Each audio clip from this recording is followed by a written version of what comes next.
Hi, welcome to the podcast for When the Curves Line Up for June 13, 2024, featuring Mercury at Perihelion, its closest point to the Sun. Please see the article that includes diagrams of today's events on the website at whenthecurveslineup.com. Text by Jeffrey L. Hunt. In Chicago, sunrise occurs at 5:15 a.m. Central Daylight Time, followed by sunset at 8:27 p.m. Today, Mercury is at perihelion, when it is nearest the Sun.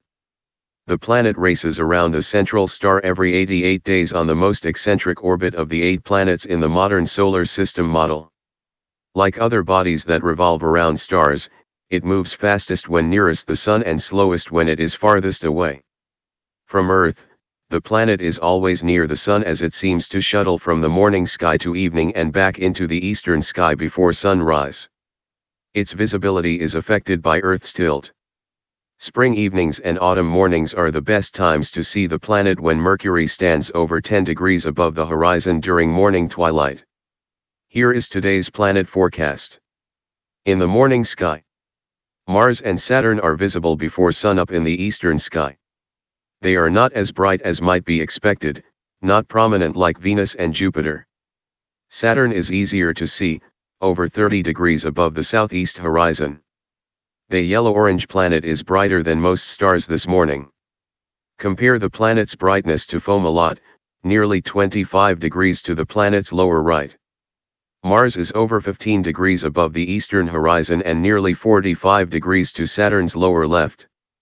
The red planet widens a gap to the ringed wonder each morning. Marching eastward in front of Aries, Mars is over 12 degrees to the lower right of Hammel, the ram's brightest star. Mercury is not visible.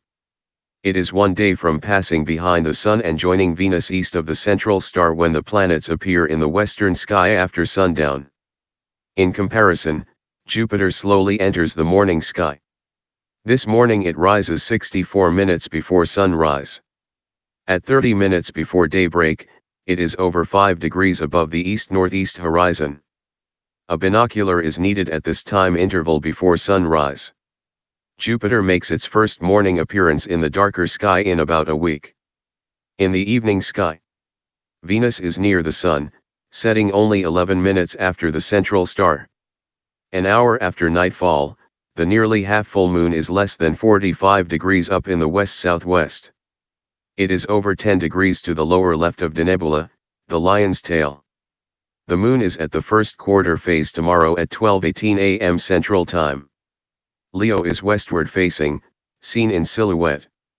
The pattern is made by a backwards question mark shape, known as the sickle of Leo, and a triangle marking the haunches and tail. After the moon sets tomorrow morning in the Americas, the lunar orb occults or eclipses the stars of Ijava, also known as Beta Virginis, from Eastern Asia. Thank you for listening. Please read the articles at whenthecurveslineup.com.